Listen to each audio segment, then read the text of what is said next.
Negeri Sembilan Nilai 3 பகுதியில் கம்பள தொழிற்சாலையில் இன்று காலை பெரும் தீ ஏற்பட்டதில் அந்த ஒரு மாடி கட்டடம் ஏறக்குறைய முழுவதுமாக சேதமடைந்தது.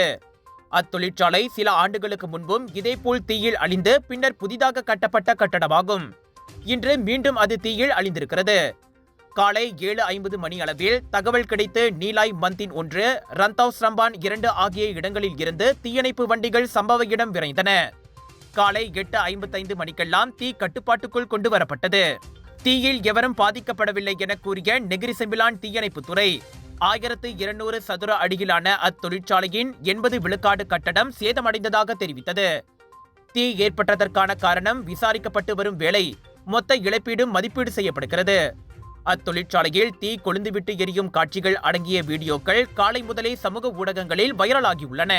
எங்க வீட்ல எல்லாரும் தினமும் காலையில ரெயின் ஆயில் வெர்ஜின் கோகனட் ஆயில குடிக்கிறோம். நீங்களும் தினமும் ரெயின் ஆயில் வெர்ஜின் கோகனட் ஆயில குடிங்க. எப்பவுமே புத்துணர்ச்சியோட இருங்க. ஒவ்வொரு பொழுதும் ரெயின் ஆயுருடன் தொடங்குங்கள்.